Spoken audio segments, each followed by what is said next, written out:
We're back on Saturday, September 7. Part 3 now of our series, Yahweh is the Devil. This part 3 will be broken up into a few episodes. There is quite a bit to cover. The critique of Heiser on Psalm 82, Dr. Michael Heiser, is going to be especially devastating for those who believe that Yahweh is worthy of our worship or that he is the true God. We're going to be able to tie Psalm 82 with Deuteronomy 2 in such a way that it becomes obvious that Yahweh is not El the Most High.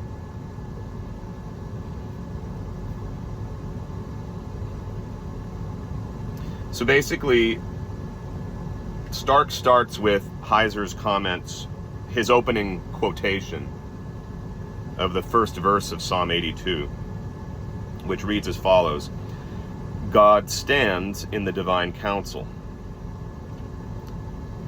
Stark points out that this is a misleading quotation because it actually ought to read, well, for two reasons. It should have a different reading, a different translation. And then secondly, the implications historically are that there was a distinction made between two terms in the verse. So the verse actually reads, Elohim, not God, but Elohim. I lost my phone. It states that Elohim stands in the midst, stands in the council of El.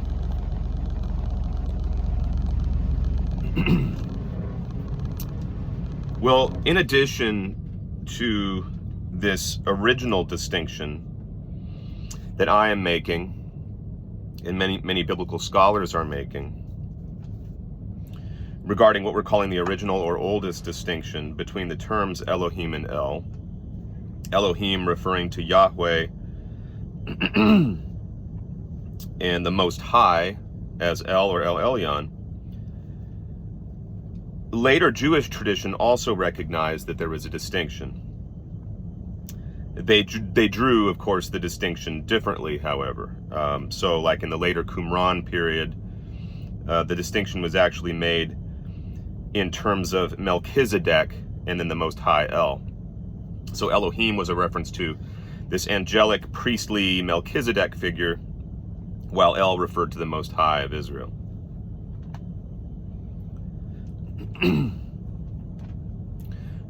So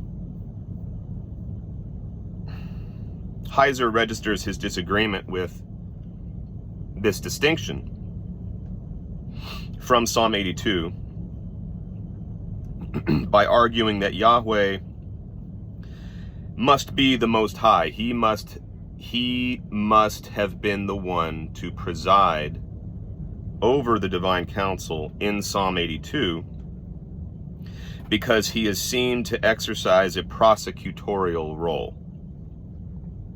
So in Heiser's mind, Yahweh is a judge, he's a presider, and he is a prosecutor. He appeals to verses 2 through 5 of Psalm 82 in that regard,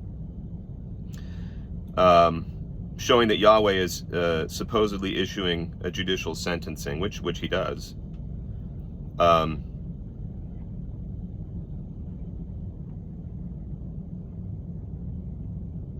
And then he caps that off in verse 7 by saying that you will die like men. Saying to the gods that they will die like men. They think they're immortal. They behave and act and live as though they are immortal because of their long lifespans.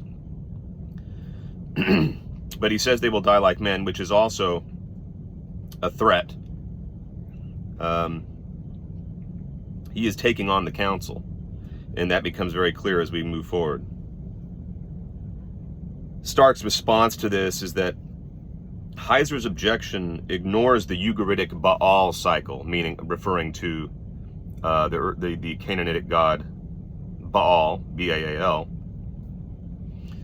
in which in which El, who is the presiding deity over the council, calls for a cessation of violence among the gods and declares his intention to crown Yam as the king of all the earth, and furthermore, to hand over Baal to him as a prisoner.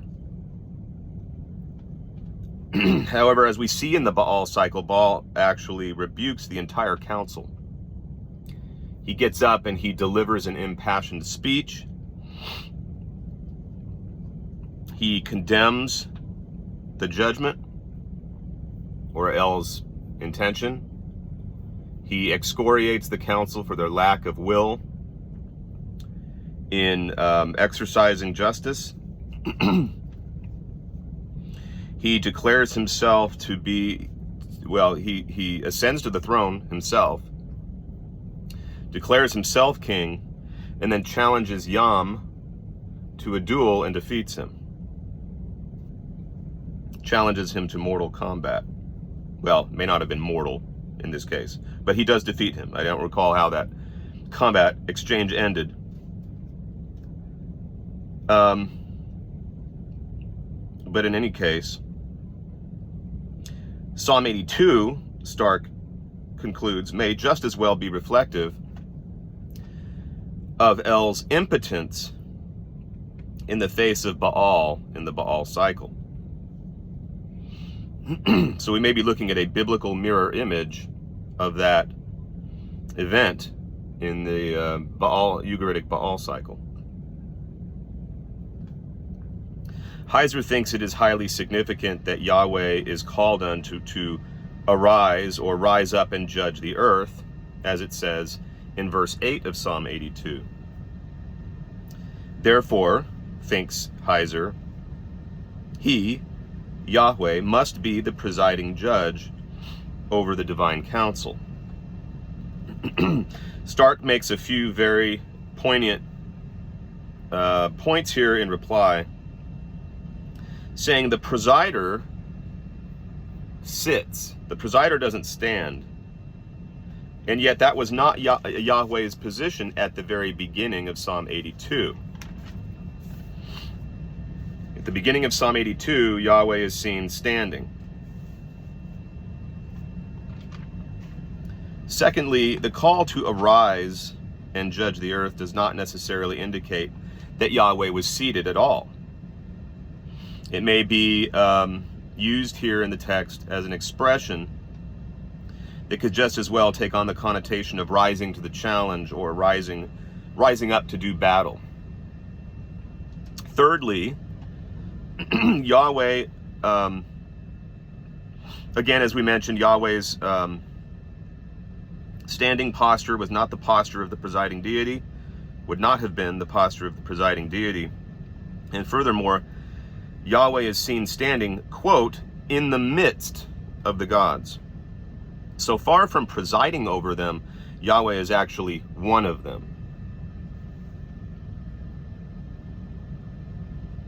Also, Yahweh thinks that Jehovah is the Most High because he is, quote, I'm reading Heiser's words now, quote, performing all the roles in the divine court. As Stark points out, this is incoherent. We have no precedent in ancient Near Eastern literature for the high god acting as prosecutor in the divine court motif.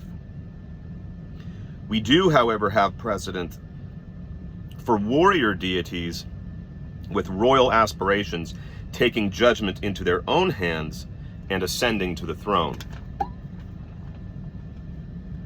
Further, Psalm 82:8 states of Yahweh, you shall inherit the nations, end quote, proving that the nations were not his prior to that point, prior to the gathering in this text of the divine council.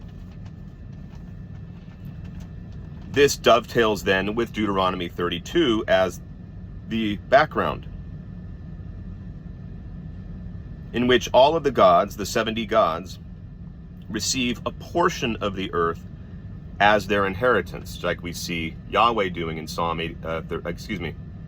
as we see Yahweh doing in that text, Deuteronomy 32, 8 through 9, receiving Jacob or Israel as his portion. Not all the nations, but Jacob, Israel.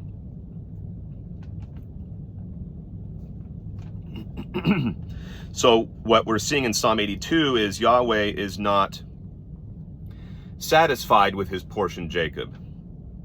Yahweh is threatening to inherit the nations and to confiscate the inheritance of the other gods and take possession of it.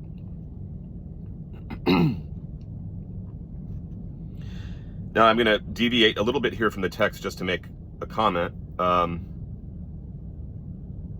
So not only do we have absolute proof here that Yahweh was simply one of the 70, the son of the Most High in Deuteronomy 32, receiving Jacob as his inheritance, we see that Psalm 82, the gathering of the council here, is taking place at a time when Yahweh is not satisfied with his lot. He's not satisfied with his inheritance. He wants to inherit the whole earth. He wants to do combat. He wants to challenge the remaining members of the divine council, his other brothers.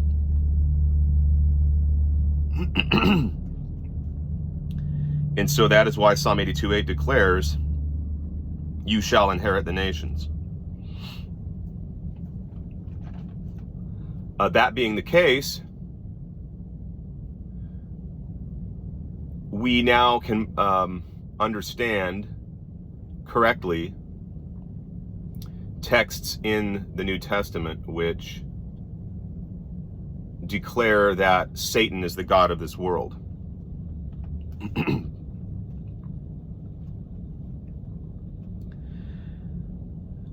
Satan is the god of this world, Satan being another name for Yahweh, because Yahweh has usurped the nations from the divine council, or at least he declares that as his intention, and the text predicts it in Psalm 82 verse 8.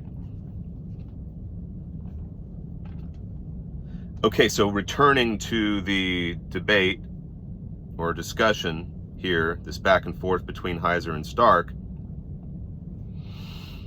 Heiser says that his alternative reading is consistent with Psalm 29:10 and Exodus 15:18, to the effect that Yahweh is seen to rule from his seat on the waters above the fixed dome that covers all the nations of the earth. Now I'm going to, instead of summarizing, I think it's important to just read Stark word for word here.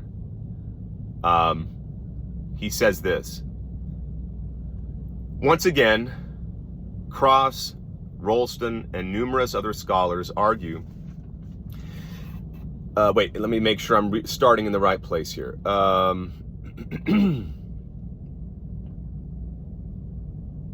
Nope, let me start. I'm starting in the wrong spot. Okay, here we go. He says there is some confusion here. First, the translation of Psalm 29:10 is disputed.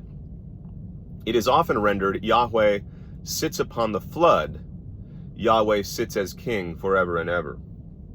But the preposition al, al, meaning on or upon, is not used here, as it normally is when referring to a king sitting enthroned upon something. As Rudiger Barthelmus states, quote, Psalm 29:10 is linguistically much too difficult to be used as evidence for the cosmology of the psalmist, as is often done. The last word has not been spoken concerning the use of el before mabul. The argument of Begrich, cited by many more recent scholars in support of the translation Yahweh sits enthroned over the flood, is not convincing, for the parallels he cites would have Yahweh sitting upon the flood, a meaning also suggested by the frequently cited Ugaritic instances of Yushub-ul. Furthermore, it is methodologically dubious to base far-reaching hypotheses on a on a hapax legomenon, which Mabul is in the sense of flood. Finally, Psalm 29 contains no explicit reference to heaven. Possibly Yahweh's dwelling place is located there analogously to that of El, not Baal, at the site of, quote, the two rivers. So there are two problems with Psalm 29:10. There is a translation dispute. It is not at all clear that he's on a throne. And secondly, there's no reference to heaven. Stark goes on. Another possible translation is that, quote, Yahweh sits enthroned since the flood, rather than on or upon the flood. Yahweh is enthroned forever and ever. A better reading is to understand this as aligning with the storm god motif. Yahweh and Baal were both storm gods. Regardless, the presumption here is that because Heiser's reading of Psalm 82 fits better with his reading of Psalm 29, then that says something positive about his exegesis of the former. This is not a valid assumption. I also want to suggest to you that you go to my community wall here on YouTube. I post things that supplement what I'm doing with my videos. You'll see a recent note that I make, which also has embedded within it a video made by a Catholic perennialist arguing that Yahweh is actually Baal, that he takes over the position of Baal, takes on the characteristics of Baal. I believe it is, I can't recall the name of the video now, but you'll see it. You'll see it embedded in the note there. I'd recommend you watch that. Stark says, as for Exodus 15:18, I'm not sure why Heiser cites this as an example of Yahweh's being enthroned on the waters above the fixed dome that covers all the nations of the earth, since the text actually says that he dwells upon a mountain. So Heiser just made the mistake of including Exodus 15:8 in his argument, since that's not describing what he thinks it does. Stark says, as for the numerous texts which state that Yahweh is Elohim over the heavens and the earth and all the nations, those comport perfectly well with the consensus reading of Psalm 82. I do not understand why Heiser thinks this is a point in favor of his reading. Clearly, Psalm 82 is a poem which describes how Yahweh came to be king over all the earth. And I'm going to make two more quick points by just, again, reading verbatim from the text here that I'm reading. So Heiser says that his view is in concert with equations of Yahweh and El in the pre-exilic Deuteronomistic material like 2 Samuel 22:32. Quote, for who is El but Yahweh? So he thinks this seals his argument because 2 Samuel 22:32 identifies El with Yahweh. Stark says, once again, Cross, Rolston, and numerous other scholars argue that the enthronement of Yahweh took place during the monarchical period, not the exilic period. Moreover, in other words, it took place before the exilic period. Moreover, so we would expect to see that in Psalm 22. Moreover, Yahweh and El were conflated prior to monotheism. We pointed this out, and Stark pointed it out in our video on Deuteronomy 32. This is hardly astonishing, he goes on. Deities were conflated all the time in the ancient world. Baal eventually totally replaced El, even while initially he and El were distinct, even while Baal became king over the gods. So again, you see how it's Baal in the Ugaritic Baal cycle, but the same thing is happening with Yahweh in Psalm 82, which is why many people think that Yahweh is just another name for Baal, that he replaces Baal in the Hebrew text. Why is it surprising that we see the same sort of thing taking place in Israel and Judea's theologies? Especially since the texts so clearly indicate that the same sort of thing did take place. All of this has nothing to do with monotheism, of course. In the ancient Near East, gods ascended to thrones, were conflated with high gods, were said to be immeasurably superior to all other gods. This happened all over the place, but none of this amounts to monotheism. Returning to Heiser states, finally, it fits cohesively with the observation made by Smith elsewhere that the archaeological data shows that Asherah came to be considered the consort of Yahweh by the 8th century BCE.